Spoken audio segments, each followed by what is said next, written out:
بحث ابن عابدین اور کر رہے ہیں، وہ کلمات محتملہ جو ہیں ان کی بات ہی نہیں ہو رہی، یہ ان سے ریلیٹڈ ایک اور بحث ہے کہ کس مقام پر اگر نص قطعی موجود ہے اور جس مقام پر قول مجتہد موجود ہے پھر حکم لگے گا، اور اگر کوئی ایسی صورتحال ہے جہاں نص قطعی موجود نہیں ہے اور وہاں پر قول مجتہد موجود نہیں ہے تو وہاں پر جو ہے وہ حکم نہیں لگے گا، جبکہ یہاں پر ہے لا تقولوا رائنا، رائنا نہ کہو۔ اب رائنا محتملہ الفاظ میں سے ہے، اس میں ایک پہلو یہ بھی ہماری رعایت کرو اور دوسرا پہلو توہین والا تھا تو اللہ نے حرام کر دیا، اور اس کے بعد خود نے اپنے کتاب میں لکھا ہے کہ جو کہتا تو وہ توہین شمار ہوتی اس کی اور توہین کا جملہ بنتا۔ اس بنیاد پر امام ابن عابدین جو کہنا چاہتے ہیں وہ اور ہے، اور یہ کھینچ کے جہاں لانا چاہتا ہے یہ اس کا مقصد اور ہے معاذ اللہ۔ اب اس بحث کے اندر کیونکہ اصل مسئلہ وہ ہے کہ سلمان تاثیر کی توہین، ہم کہتے اس نے توہین کی اور یہ کہتا اس نے توہین نہیں کی، پہلے دبے دبے لفظوں میں بولتا رہا، ایک بندہ جس کی بات چل رہی ہے پھر اس کا نام لے کر کہا کہ اس نے توہین نہیں کی، اور اس نے جو کالا قانون کہا ہے تو وہ ضیاء الحق کے قانون کو کہا، نواز شریف کے قانون کو کہا، اس نے یہ جو 295 ہے ناموس رسالت والے قانون کو اس نے کالا نہیں کہا، اور پھر ساتھ یہ کہا کہ وہ جو پروسیجرل لا ہے ایف آئی آر کٹوانے والا اس طرح کا، اس کو اس نے کالا قانون کہا ہے یا ظالم کہا ہے، اور جو سزائے موت ہے سزا کو اس نے نہیں کہا۔ اس پر 13 گھنٹے جو ہے وہ پانی میں مدھانی اس نے ڈالی رکھی ہے اور پھر کچھ بھی نکلا نہیں ہے، یہ ہماری وکی شریف کی اصطلاح ہے، اور حضرت حافظ الحدیث رحمت اللہ علیہ کیا وہ فیضان ہے جس کی وجہ سے آج ہم اس حساس موڑ پر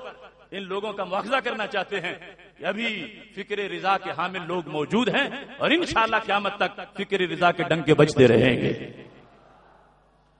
اب یہاں پر سلمان تاثیر کی جو گستاخیاں ہیں ان کو میں بیان کرتا ہوں۔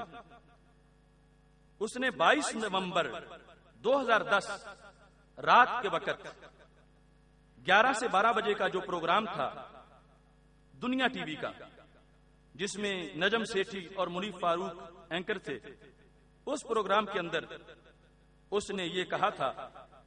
اس طرح ایک بے بس اور غریب خاتون کو اس طرح کر کے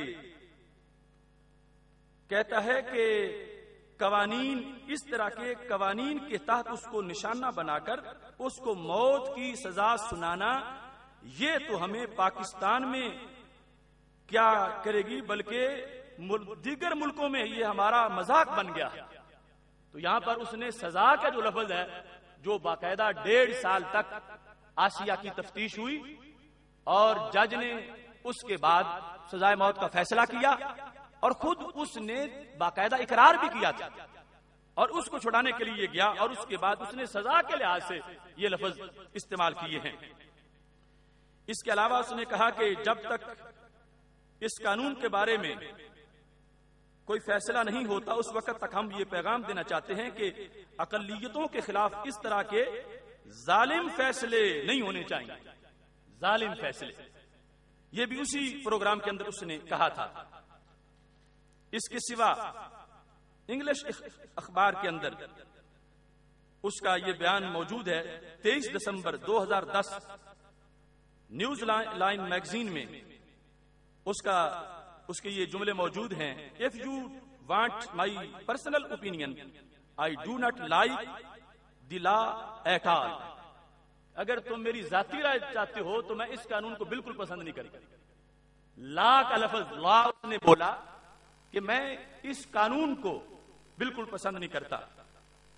اور یہاں even people who are deeply religious has spoken out opinion about this black law۔ ان کی بھی اس کالے قانون کے بارے میں یہی رائے ہے جو میری رائے میں پیش کر رہا ہوں۔ بلیک لا کے لفظ اس بارے میں، قانون کے بارے میں استعمال کیے، اور اصل جو معاملہ ہے اس میں اس نے ایک کہا کہ ان کو جو سزا سنائی گئی ہے میں سمجھتا ہوں ظالم سزا ہے، ظالم سزا ہے۔ ان کی جتنی بات تھی اس میں اس چیز کو 13 گھنٹے میں رکھا گیا کہ جو اس نے لفظ بولے ہیں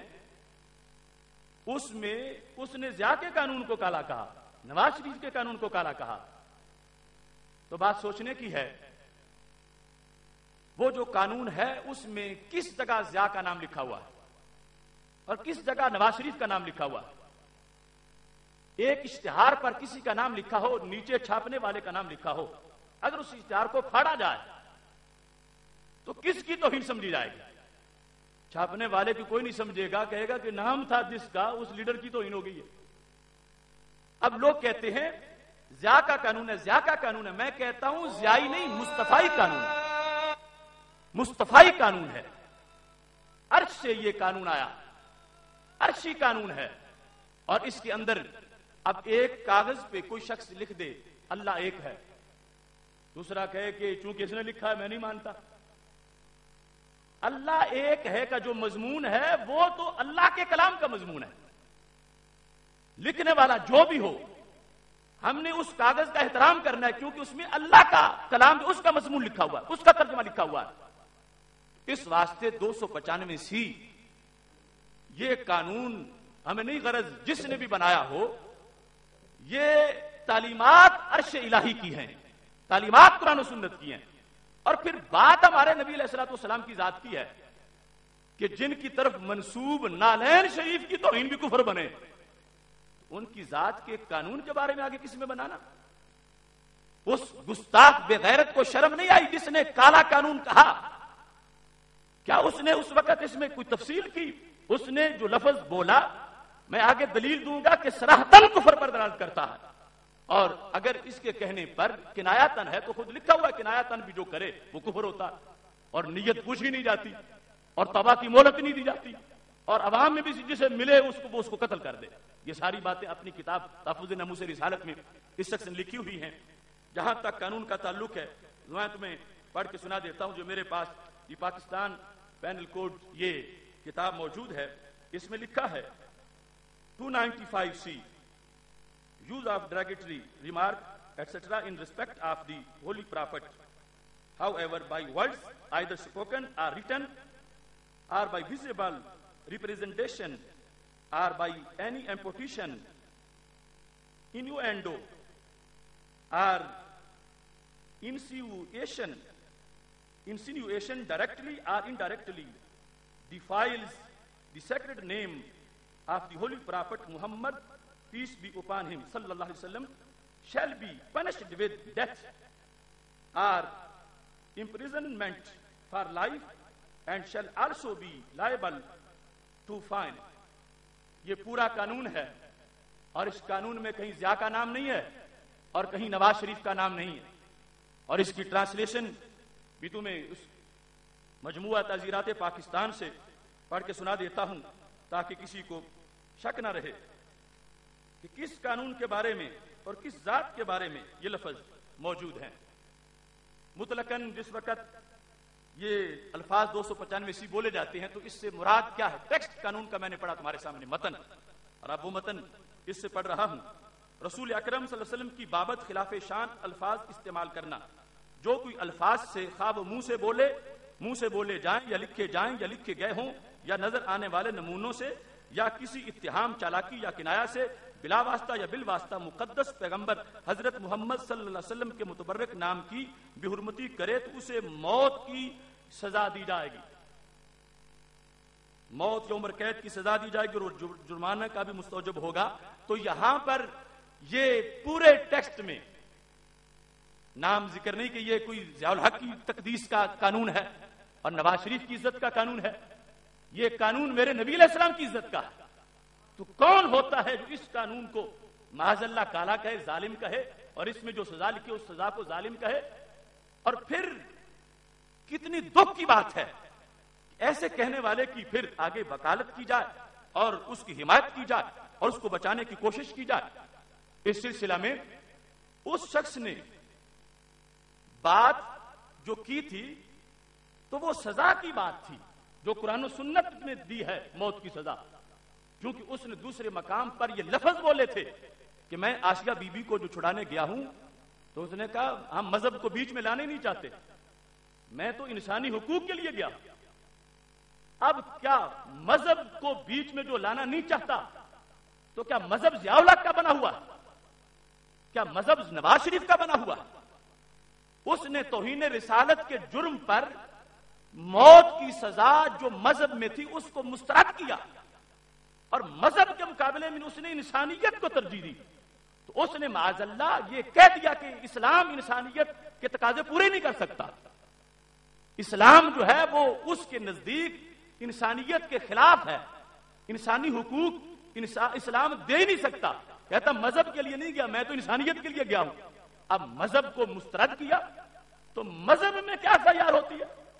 کیا مذہب میں پروسیجرل لا ہے؟ مذہب میں سزائے موت ہے،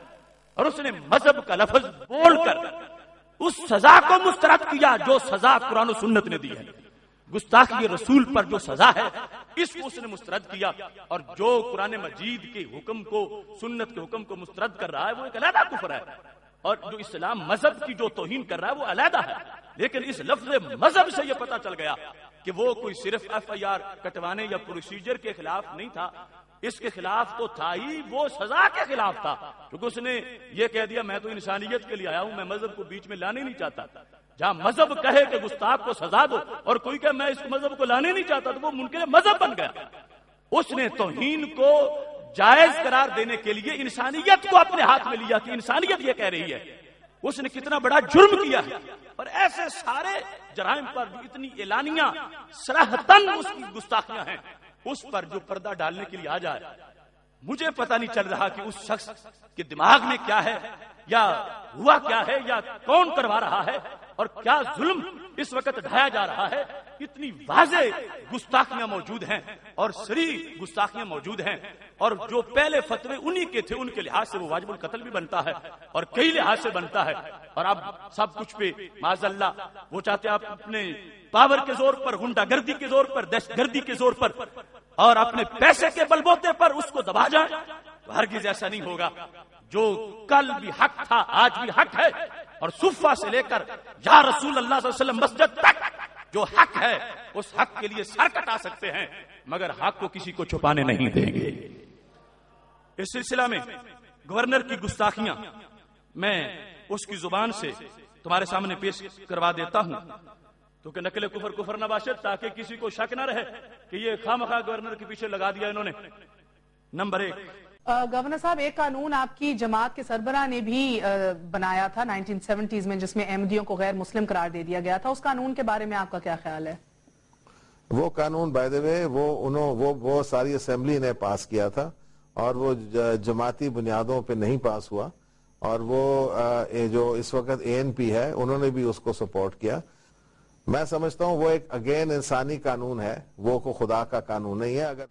اب دیکھ لو، یعنی ختم نبوت والا عقیدہ وہ بھی کہتا ہے انسانی قانون ہے، اور انسانوں کا بنایا ہوا ہے اور انسانیت کے خلاف ہے۔ اب یہ صورتحال اتنے واضح کفر، آگے وہ بتائیں کہ جس میں اس نے جو سزا ہے اس کو ظالم کہا۔ جب سزائے موت سنائی گئی تو یہ پروسیجر کو اس نے نہیں کہا، اس نے سزا کو ظالم کہا۔ 2 نمبر، میں آیا ہوں یہاں آسیہ بی بی کو ملنے کے لیے، اور یہ 1.5 سال جیل رہی ہے، اور ان کو سزا سنائی دی گئی ہے جو میں سمجھتا ہوں ایک بڑی سخت اور ظالم سزا ہے، اور انہوں نے اپیل درج کی ہے صدر پاکستان کو آصف علی زرداری صاحب کہ ان کی سزا جو ہے معاف کی جائے۔ اب ایک رضا بالکفر بھی کفر ہے، اس پر ہم سینکڑوں والے پیش کر سکتے ہیں۔ ایک واضح کافرہ ملعونہ، اس کے لیے یہ عہد کیا کہ میں معافی دلواؤں گا تاکہ وہ ایسے کام ہوتے رہیں، اور سزا کو ظالم کہا۔ یہ ایک ظالم اور سخت سزا ہے، یہ جو قرآن و سنت نے دی ہے اس کو ظالم اور سخت کہا۔ اور تیسری جو اہم بات ہے، جو اس لحاظ سے اس نے کہا کہ مذہب کو ہم بیچ میں لانے نہیں چاہتے، مذہب کا کوئی تعلق نہیں اس مسئلے میں۔ اب کون حل کرے گا نموس رسالت کا مسئلہ؟ مذہب کا جب تعلق ہی نہیں ہے تو وہ اپنی بنائی ہوئی انسانی سوچ کو سامنے لے آیا. 3 نمبر انشاءاللہ نہیں ہونا